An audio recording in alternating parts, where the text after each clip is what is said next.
Okay, so you know that feeling, right? You're scrolling through Instagram or Facebook, and everyone else seems to be living this unbelievably perfect life. Yeah, the perfect vacations, the picture-perfect families, those "I just launched my billion-dollar app" announcements. It's like everyone else has it figured out and you're stuck in the mundane. And it's not just about material things, it's that pressure to be constantly happy. Like, it's almost taboo to admit you're struggling or feeling down. Right, exactly. Like you're somehow failing at life if you're not radiating sunshine 24/7. And that pressure to always be positive can actually make you feel worse when you inevitably, don't live up to that impossible standard. It is totally a feedback loop from hell, Yeah. feeling bad about feeling bad. So today, we're going to try something different. We're going to dive deep into a set of ideas that might just offer a shortcut to a more grounded, more realistic, and maybe even a more liberating perspective. And the interesting thing is that the very idea of intentionally not focusing on everything, of not striving for this constant positivity, can feel almost rebellious in our current culture. Yeah, it's like going against the grain. But that's precisely why we're doing this deep dive with you today. You sent us some really interesting material, and we've distilled it down to what we see as 9 key lessons, 9 fundamental principles, really, for navigating this whole messy, complicated experience we call life. And those lessons are drawn directly from the subtle art of not giving a treating each chapter as its own sort of principle for navigating life's challenges. Exactly. It's about getting to the core of things quickly, but also thoroughly. Because, let's be honest, none of us have unlimited time to spend deciphering complex ideas. We want that knowledge, but we want it efficiently. And as always, everything we talk about is rooted in the sources you provided. We're not bringing in outside opinions or personal anecdotes unless they directly relate to the text. Right. Our mission is to unpack the ideas and insights presented in The Subtle Art of Not Giving a. We're here to be your guides through this particular set of ideas. So with that said, let's jump right into lesson number 1, which is pursuing the positive relentlessly only highlights the negative. What's the core idea here? Well, the book introduces this concept called the backwards law. It's almost like a reverse psychology of happiness. The more you desperately want those positive experiences, the more you're actually highlighting their absence in your current life. Right. So it's like focusing on what you lack instead of appreciating what you have. Precisely. And the book gives some really relatable examples, like, constantly seeking relationship advice because you feel fundamentally unlovable, or you're forcing yourself through all these self-help routines because you already feel like you're not good enough. It's like the very act of trying so hard becomes a constant reminder of what you think you're missing.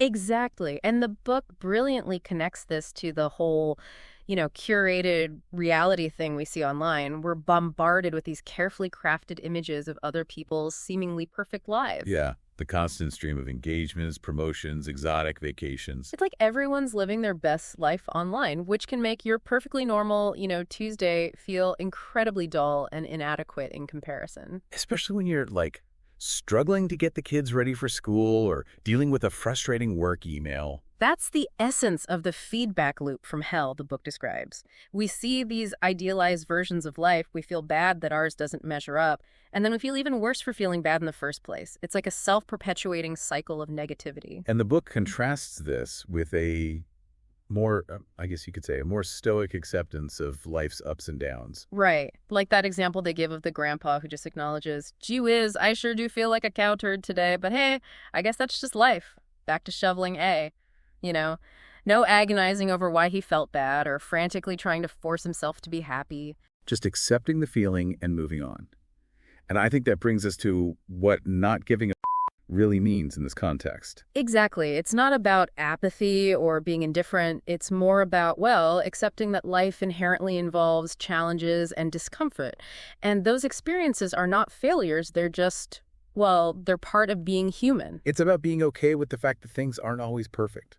That sometimes the world feels a little, up, and that's okay. And what's really interesting is that the book even suggests that sometimes when you care less about a specific outcome, you might actually perform better. Oh, yeah, like that feeling when you just let go of the pressure and things seem to flow more naturally. Exactly. It's like the pressure cooker releases and you're able to think more clearly and creatively. Or when you finally stop obsessing over something and the solution suddenly appears out of nowhere. It's like the less you cling to a particular outcome, the more likely it is to happen. The backwards law in action.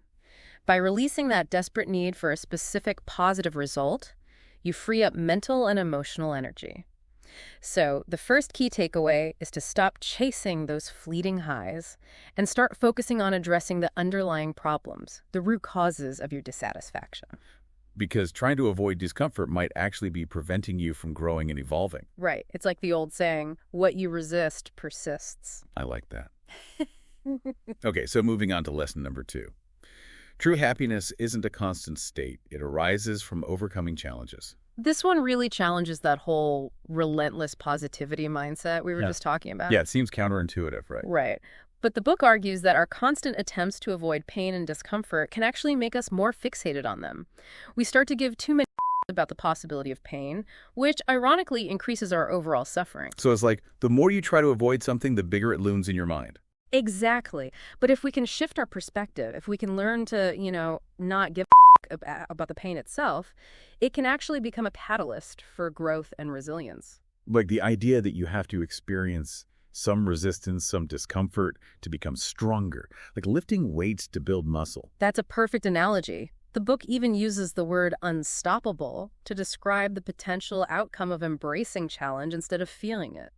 It argues that this constant striving for comfort and happiness can actually create a sense of entitlement. This expectation that life should always be easy and pleasurable. Exactly. And the book calls this a form of sickness, like you're not really prepared for the inevitable bumps in the road that life throws at you. And it describes this as a kind of skull-sized hell, where every minor inconvenience becomes a major personal offense. I can definitely relate to that feeling sometimes. Like when you let a tiny thing ruin your whole day. The book gives that great example of the elderly lady who gets incredibly angry over a 30-cent coupon. And it suggests that sometimes when we lack more significant, meaningful things to care about in our lives, we tend to over-focus on trivial things. Right. If her life felt empty or meaningless, that coupon became a stand-in for something much bigger. Exactly. And this ties directly into what the book calls subtlety #3. Whether you realize it or not, you are always choosing what to give a about. Even little kids having a meltdown over, the wrong color socks show that we're born giving too many about things that ultimately don't matter. It's like we have to learn how to filter and prioritize what truly deserves our energy and attention. And the book uses that really interesting story of the spoiled prince to illustrate this point. He had every material comfort imaginable, yet he felt completely empty because nothing was earned, nothing held any intrinsic value. And on the flip side, his later pursuit of self-inflicted suffering proved equally pointless without a clear purpose. So neither constant pleasure nor meaningless pain leads to genuine fulfillment. Right. Which brings us to this fundamental truth. Life itself is a form of suffering. It's not about escaping problems entirely. Remember, disappointment panda. Don't hope for a life without problems. Hope for a life full of good problems. I love that. So it's not about avoiding problems. It's about choosing the right problems to tackle. Precisely. Happiness isn't the absence of problems. It's the ability to engage with and solve problems that we actually care about. It's an ongoing process, not a destination you arrive at and then just stay there. And the book contrasts this with suppressing emotions, which actually hinders our ability to solve problems effectively. And also over-identifying with our emotions, which can lead to a lack of accountability for our actions. Like if you're always blaming your circumstances or your feelings for your choices, you're not really taking ownership of your life. Exactly. And that brings us back to that hedonic treadmill concept. We're constantly chasing after that next external thing, thinking it will finally make us happy. But then we achieve it, and the happiness is fleeting, and we're right back on the treadmill chasing the next thing. Right. Because true happiness isn't about acquiring stuff or achieving some external marker of success. It's about the ongoing process of engaging with life's challenges in a meaningful way. Okay, I'm ready for lesson number 3. Let's hear it. All right, so lesson 3 is, accepting your own ordinariness is a crucial step towards genuine self-understanding. Okay, so that's a bit of a reality check, isn't it? It is, especially after all that you're special, you can be anything you want messaging we're constantly bombarded with. It's like a splash of cold water to the face. But the book asks a really important question. What pain do you want in your life? What are you willing to struggle for? This pushes us to look beyond the easy desire for success and pleasure and consider what we're actually willing to endure to achieve something meaningful. So it's not just about what we want, but what we're willing to sacrifice for it. Exactly. And the book argues that real happiness, the kind that lasts, requires struggle. It doesn't just magically appear. It grows from those challenges we choose to take on. Fulfillment isn't a gift. It's earned through actively choosing and managing our struggles. And it's not going to be pretty or easy. The book actually describes it as a path full of shit heaps and shame. Not the most glamorous image. True. But it highlights the importance of choosing our struggles wisely. You know, a life completely devoid of pain is an illusion. The question isn't whether we'll experience hardship, but what kind of hardship we're willing to embrace. Which reminds me of my own youthful fantasies of being a famous musician. I was so in love with the idea of performing for huge crowds and getting all that adulation. Right, the rock star dream. But the reality, the actual process of getting there, the endless hours of practice, the constant rejection, the schlepping heavy equipment to dingy bars in the middle of nowhere, well, that didn't really appeal to me. I love the destination, but not the journey. That's a great example of how our struggles, the challenges we choose to face, ultimately shape our successes. The problems we're willing to confront and work through are what lead to any lasting sense of happiness or fulfillment. So it's not about avoiding problems, it's about picking the right ones. Yeah. The ones that align with our values and our goals. Exactly. And the book then dives into this interesting analysis of the self-esteem movement of the 1960s and its unintended consequences. There was this huge shift towards just feeling good about ourselves, regardless of actual accomplishments or effort. Right. And it argues that true self-worth isn't actually about how good we feel about ourselves all the time, but how we handle our negative aspects, our shortcomings. They use that example of Jimmy, who has this unwavering sense of self-esteem, even though his life is kind of a mess. It illustrates the danger of this sort of inflated self-image that's not grounded in reality. Yeah, like that feeling of entitlement, where everything is either a validation of your awesomeness or a personal attack against it. It's a very fragile way to navigate the world. And the book actually uses your own story, the one about being wrongly accused of bringing drugs to school, to highlight the intense emotions, the fear and disorientation that can arise when we feel completely helpless in the face of a problem. Oh man, that was a horrible experience. I remember feeling like time was moving in slow motion. Every second felt like an hour. And the book connects that feeling of powerlessness to the development of entitlement as a kind of defense mechanism. So instead of dealing with the problem head on, we create this narrative where we're either the victim or the hero just to make ourselves feel better. Exactly. It's either I'm so awesome, everyone else is beneath me, or I'm so uniquely flawed, everyone else has it easier. But both are rooted in this desire to feel special, to avoid the discomfort of confronting our own ordinariness. So step one is recognizing that your problems, while they might feel huge in the moment, are not unique to you. Other people have faced similar and often even worse challenges. Right. And the book points to a potential trend in younger generations towards a lack of emotional resilience, an increased sense of entitlement, where every inconvenience is a major injustice. And it suggests that this might be a side effect of our abundance of freedom and technological advancements, which have, in some ways, made life easier and more comfortable, but have also maybe made us less prepared for the inherent struggles of being human. It's this paradox where the more comfortable and convenient life becomes, the less tolerant we are of discomfort and inconvenience. And that leads to what the book calls the tyranny of exceptionalism. We're constantly exposed to images of the extraordinary in media, which creates this unrealistic expectation that most of us should be exceptional in most areas of our lives. So we're comparing ourselves to the outliers, the top 1%, rather than to the average person, which, let's be honest, is where most of us fall. It's like comparing your everyday life to a highlight reel. Of course you're going to come up short. And the story of Lieutenant Onoda really drives home the point about the dangers of clinging to outdated beliefs. This Japanese soldier remained hidden in the jungle for 30 years after World War II ended. Can you imagine? That's incredible. It is. And when he finally emerged, he was shocked by how much the world had changed.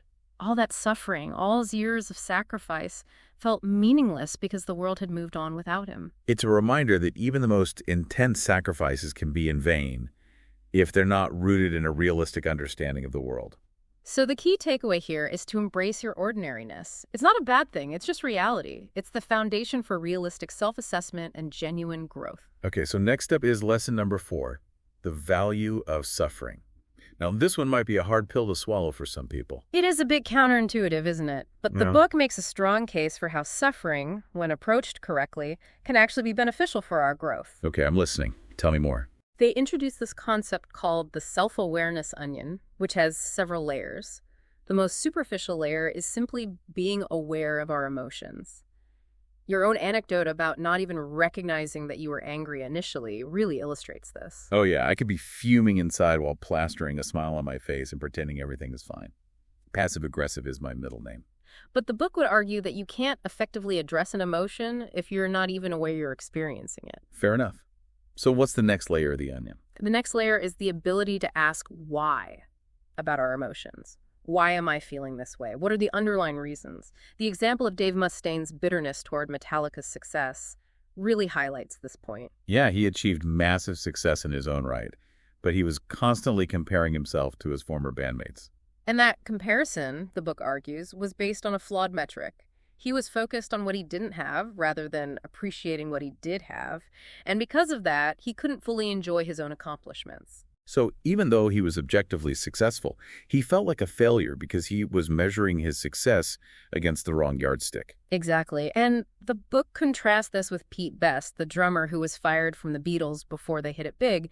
He eventually found happiness by prioritizing a stable family life and a more, ordinary existence. So it's not just about achieving success. It's about defining what success actually means to you. Right. Choosing the right metrics for measuring your life. And that brings us to the concept of shitty values. The book identifies several values that can actually be detrimental to our well-being if we make them the center of our lives. Like what? Give me some examples. Well, they talk about excessive pleasure, the pursuit of constant gratification, also material success as the primary measure of worth, and always needing to be right, which prevents us from learning and growing, and constantly striving to be positive, which denies the validity of negative emotions and can actually prevent us from addressing important problems. Okay, yeah, I can see how those can be problematic. Yeah, because they're often unsustainable, largely outside of our direct control, and they can lead to a distorted view of ourselves and the world. And the book emphasizes that values are really about prioritization. Choosing better values means giving more about things that genuinely matter and that contribute to our overall well-being. And the story of William James is such a powerful illustration of this. Despite coming from a privileged background, he struggled with health issues and felt like a failure. But he made a conscious decision to choose to believe in free will, even if it was just for 1 hour a day. And that simple act, that deliberate choice, had a profound impact on his life. It highlights our ability to choose our response to our circumstances, and it leads to the core insight of this lesson. We are ultimately responsible for everything in our lives. Not necessarily at fault for everything that happens to us, but responsible for how we interpret those events and how we choose to respond to them. Even when things are really tough, we still have the power to choose our attitude and our actions. Exactly. And the value of suffering, then, lies in the feedback it provides. It forces us to reevaluate our values, our beliefs, our behaviors, and to make changes that ultimately lead to greater fulfillment.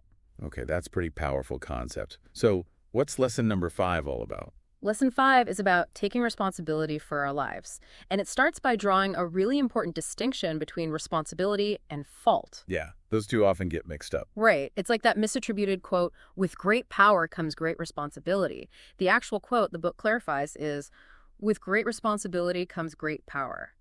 The more we own our choices and our responses to those choices, the more agency we actually have in our lives. So it's not about blaming ourselves for everything that happens. It's about recognizing that we have the power to choose how we respond to those events. Precisely. The book uses the example of the short man who blames his lack of dating success on his height. It's a classic example of how avoiding responsibility for our choices prevents us from addressing the real underlying issues. Because if he truly believes that his height is the only factor holding him back, then he's powerless to change anything. Exactly. He's giving away his agency. And the analogy of finding a baby on your doorstep perfectly illustrates the difference between fault and responsibility. You're not at fault for the baby being there, but you're still responsible for taking care of it. You have to deal with the situation, even if it wasn't your fault. And the book emphasizes that responsibility isn't about dwelling on the past or figuring out who's to blame. It's about making choices in the present moment. It's about owning the fact that we are constantly making choices that shape our lives, whether we're aware of it or not. And it's not always easy to acknowledge that, especially when we've been hurt or wronged by someone else, like in your own experience with infidelity. Yeah, my initial reaction was to blame my ex completely for the pain I was feeling. But eventually, I realized that I had to take responsibility for my own happiness and for the patterns I had allowed to develop in the relationship. So it was about acknowledging your role in the situation and taking ownership of your future, even though it was painful. Exactly. And the story of the reader who criticized your views on responsibility after the tragic death of his son really highlights the complexity of this concept when dealing with immense loss. That was a difficult email to read. It's hard to imagine a more painful experience than losing a child. But the book's perspective suggests that even in the face of such profound tragedy, we still have the responsibility to choose how we respond to that pain. We can't control what happens to us, but we can control how we react to it. Right. And even in claiming to have no choice, he was still making a choice about how he framed his experience. Okay, I think we're ready for lesson number 6. Hit me with it. All right, so lesson 6 is, you're wrong about everything. Part 1. So, time for a big dose of humility? Exactly. This one's all about embracing uncertainty and being willing to question our own deeply held beliefs. Because as it turns out, our brains aren't always the most reliable sources of information. We like to think we're totally rational and objective, but often our thinking is influenced by all sorts of unconscious biases. The book uses the example of a BBC documentary about teenagers with OCD. Their irrational beliefs, which were driven by the disorder, were really impacting their ability to function in their daily lives. Right, and the therapy focused on helping them choose more rational, more life-affirming beliefs. And the book connects this to that tendency we all have to feel victimized by our circumstances or our genetics, like the whole, I didn't choose my bad luck, so it's not my fault kind of thinking. Which again goes back to confusing fault with responsibility. Exactly. Your own experience with poker highlights this too. You wanted to be a professional poker player. Yeah, but I quickly realized that it takes a lot more than just having good cards to be successful. And the book argues that success in any endeavor, whether it's poker or relationships or starting a business, comes down to consistently making the best choices you can, given the information you have in each moment. So it's not about having the perfect hand or the perfect circumstances. It's about skillfully playing the game you're in. Precisely. And the book also addresses the phenomenon of what it calls victimhood chic. It seems like everyone these days is claiming to be a victim of something, often in a way that prevents constructive dialogue and problem solving. Right, and it can create this culture of blame where no one is willing to take responsibility for their own actions. And it can make it really difficult to have meaningful conversations about important issues. So, what are the key takeaways here? First, choose your battles carefully. Not every slight or disagreement requires a full-blown confrontation. And try to have empathy for people who have different viewpoints. You don't have to agree with them, but you can at least try to understand where they're coming from. And be skeptical of everything you read or hear, especially on social media. Don't just accept things at face value. Do your own research and think critically about the information you're consuming. So essentially, be less wrong today than you were yesterday. Exactly. And the book emphasizes that real change, meaningful change, comes from choosing to give a about something different, something more constructive and life-affirming. The how of change, it argues, is simply the act of doing, of taking action, even when it's scary or uncomfortable. Because if you're waiting for the perfect moment, the perfect conditions, you'll be waiting forever. And it's okay to be wrong, to make mistakes. It's part of the learning process. Your own story about, thinking Washington, D.C. was a prehistoric era is a great example of this. Oh, man, that was embarrassing. But hey, we all have those moments where we realize how much we don't know. And that's okay. Personal growth is a continuous process of refining our understanding of ourselves and the world. It's about constantly questioning our assumptions and being open to new information. The button-pushing experiment in the book really illustrates this. It shows how easily our brains can create elaborate beliefs based on absolutely nothing. We're meaning-making machines. We want to make sense of the world, even if it means making stuff up. And recognizing that our brains are fallible, that we're not always right, is the crucial first step towards embracing a more nuanced and realistic view of reality. Okay, on to lesson number 7. Lesson 7 is, failure is the way forward. Okay, now that's one I need to hear more about. The book challenges this common idea that failure is something to be avoided at all costs. It argues that failure is actually an essential part of the learning process. Yeah, but failure hurts. Nobody likes to feel like they failed. True.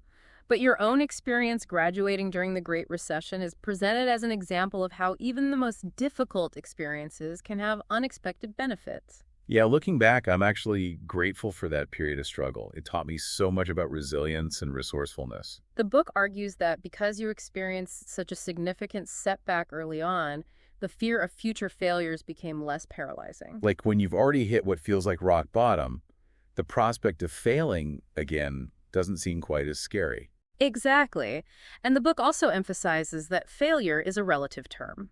What might be considered a failure by one standard could be seen as a valuable learning experience by another. Like my decision to quit my soul-sucking corporate job to pursue online entrepreneurship. Right. At the time, some people might have seen that as a reckless or irresponsible move. Yeah, especially since I had no guarantees of success. But you were prioritizing autonomy and purpose over security and comfort. Yeah. And in that context, the real failure would have been not trying at all, not taking a chance on your dream. And the book uses that great anecdote about Pablo Picasso and the napkin drawing to illustrate the importance of embracing failure as part of the creative process. Right, that simple sketch, which he supposedly dashed off in a few minutes, represented decades of dedicated practice and experimentation. All those unseen hours of work, all the failed attempts and discarded ideas, all culminated in that seemingly effortless masterpiece. And the book talks about the failure-success paradox. Achieving superficial successes based on shallow values can often feel empty and unfulfilling. Like winning a game you didn't really care about. Exactly.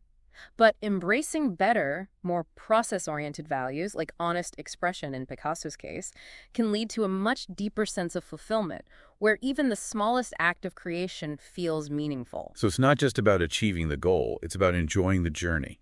And the book also mentions the fascinating research of Polish psychologist Kazimierz Dabrowski, who studied the phenomenon of positive disintegration. He found that people who experienced significant trauma, like wartime survivors, often reported becoming more resilient, more compassionate, and ultimately happier as a result of their experiences. That's counterintuitive. You'd think trauma would make people more bitter and less happy. But it seems that emotional pain, like physical pain, can actually be a catalyst for growth. It can force us to reevaluate our priorities, our beliefs, our relationships, and to build a stronger sense of self. It's like go through the fire can forge a stronger metal. Exactly. Our most challenging moments often prompt radical shifts in perspective. And for those listeners who might be feeling stuck and asking, but how do I actually embrace failure? The book offers several real-life examples. Yeah, like the med school dropout, the college student struggling to approach his crush, the single mom feeling overwhelmed by her responsibilities. They all represent common struggles people face. And the book argues that the perceived difficulty of taking action often lies not in the practical steps themselves, but in the emotional pain we anticipate as a result of those actions. Like we psych ourselves out before we even try. Right. Your own experience with social anxiety is a great example.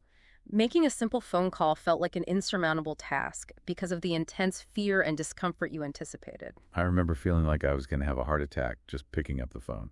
And the key, the book suggests, is learning to tolerate that discomfort, to work through those challenging emotions rather than immediately trying to numb them or avoid them. Easier said than done, right? It definitely takes practice.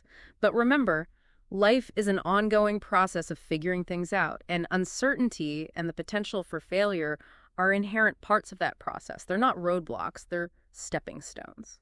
Chapter 8. It starts with this idea that kind of threw me off at first. Finding meaning isn't about saying yes to everything. It's about the power of no. Yeah. It's about rejecting alternatives and committing to something specific. What do you think about that, especially for people trying to navigate all the options life throws at them? Well, it makes sense when you think about it. If you're spread too thin, you can't really go deep in any one area, right? Totally. And that's something I experienced firsthand. I spent about 5 years traveling nonstop, 55 countries. Wow, that's a lot of travel. It was. The idea was to experience everything, every culture, every type of food, meet tons of people. And I did all that. Made loads of friends, had crazy adventures. Sounds amazing. It was. But looking back, there's this underlying feeling of shallowness. Like you were just skimming the surface. Exactly. Like I was experiencing a lot, but not really connecting with anything deeply. Have you ever felt that way? Oh, yeah, definitely. It's easy to get caught up in the quantity of experiences and forget about the quality. Right. And then I had this experience in Russia that really crystallized it for me. The communication style there is just so direct. Oh, yeah, I've heard that about Russian culture. I remember being on a coffee date, and within minutes, the person just straight up said, "That's a stupid thing to say." Wow, no holding back, huh? None whatsoever. I was taken aback, but honestly, what struck me wasn't the rudeness, but the honesty. They just cut right to the chase. Exactly. It was unfiltered. Right. No sugarcoating, no worrying about being liked. And it made me realize that saying no, even to certain ways of interacting, is crucial for defining what your yes means. Because without that contrast, what really stands out is important. Exactly. You lose your values, your sense of purpose. If you don't reject anything, how can you truly value anything? Makes sense. The book uses this really interesting example to challenge our ideas about romance. Romeo and Juliet. Oh yeah, the classic love story. Right, but the author suggests that Shakespeare might have intended it as satire, highlighting how irrational and destructive that kind of all-consuming love actually is. That's a really interesting perspective. It's that intense, dramatic kind of love that we sometimes mistake for passion. But it can be incredibly unhealthy. Definitely. Which brings us to the concept of boundaries in relationships. Being able to say no to your partner, but also accepting their no to you. Right. It's about mutual respect. The book points out how entitlement in relationships can lead to this dysfunctional dynamic. You either expect your partner to solve all your problems, or you feel like you have to take responsibility for all of theirs. the victim and the savior. And neither of those is healthy. Not even a little bit. Yeah. And you know what the book says is the litmus test for a truly healthy relationship? What's that? How would the relationship change if either partner just refused a request? Interesting. If a simple no causes a huge argument, that's a problem. It shows a lack of respect for each other's boundaries. Exactly. And you know, my wife and I have this great level of trust where we can be really honest with each other, even about sensitive things. Like what? Like how an outfit looks. If she asks my opinion, and it's really not flattering, I'll tell her gently. She does the same for me. That's great. And that honesty is a foundation of our trust. Makes sense. It's about being able to be real with each other. And this power of saying no goes beyond just relationships. It applies to any commitment you make. A skill you're learning, a career path, anything. Right. By committing to something, you're saying no to countless other things. And that creates a sense of freedom. You can really focus your energy on what matters. And that's where the depth comes from. The final chapter of The Subtle Art of Not Giving a And it takes this really fascinating turn. It's all about how facing the reality of our own mortality, you know, that everyone eventually kicks the bucket, can actually be this like surprisingly powerful way to unlock a more meaningful life. Yeah, like I was kind of thrown when I first came to this part of the book. I mean, this is a book all about, you know, not stressing over the small stuff, focusing on what really matters. And then bam, it hits you with death. It's like, hey, remember that whole not giving a Well, guess what? You're going to die anyway, so let's really talk about what you should give a Exactly. But there's this like weird sense to it. I mean, you wouldn't think that focusing on the end would make the, you know, the in-between, the actual living part any better. And that's kind of the point, right? It flips the script on so much of what we're told about how to live a good life. We're constantly bombarded with messages about, you know, achieving more, living longer, leaving some kind of grand legacy behind. And yeah, like buy this product and you'll be forever young. Exactly. It's all about defying death in some way. But this final chapter in The Subtle Art is like, hold on a second. What if the real key to freedom comes from fully accepting that, yeah, one day all of that will fade away? What if embracing our mortality is actually the most liberating thing we can do? Okay, so let's get into this. Let's really unpack this whole then you die thing. Where does this idea even come from? Well, the book draws a lot from this theorist named Becker. And Becker basically said that we humans, we're kind of unique in our awareness of our own mortality, and this awareness creates this, like, fundamental anxiety in us. Yeah, like deep down, we know we're not going to be here forever, and that's kind of freaky to think about. Exactly. And so, according to Becker, to deal with this anxiety, this deep-seated fear of death, we create these things he called immortality projects. Immortality projects, that sounds intense. It is, in a way. It's basically how we try to leave our mark on the world, to create something that will outlive us. So like writing a book, having kids, building a business. All of that, yeah. These are all ways we try to, in a sense, achieve a kind of symbolic immortality. And in a way, isn't that kind of what the subtle art is about? Like figuring out what those immortality projects should be, what we should really care about, what we should give a about. Absolutely. But here's the thing. The final chapter is saying, hey, be careful with those immortality projects. Because when they become our sole focus, when they're driven by this like desperate need to leave a legacy, to avoid oblivion, they can become kind of messed up. Messed up how? Well, we might start clinging to them way too tightly, becoming like overly attached to specific outcomes. And in the process, we miss out on actually living in the moment.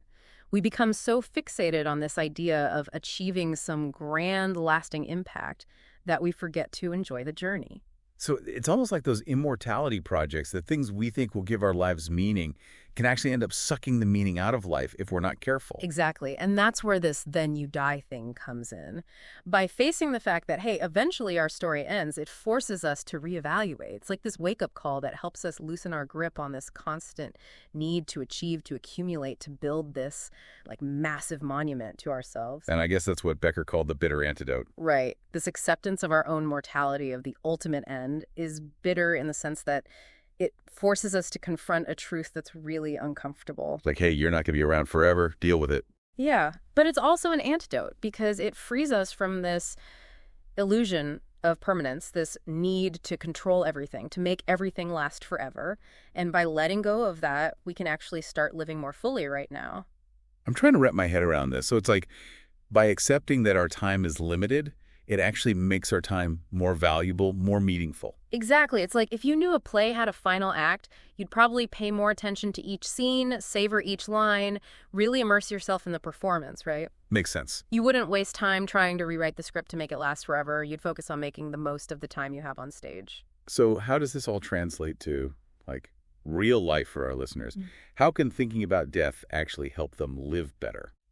Well, here's the question I want you to consider. Are you truly giving your that align with your deepest values? Or are you maybe, without even realizing it, letting the fear of death drive your choices? Like, are you chasing after things just to feel important, to leave some kind of mark, even if those things don't actually bring you joy or fulfillment? Exactly.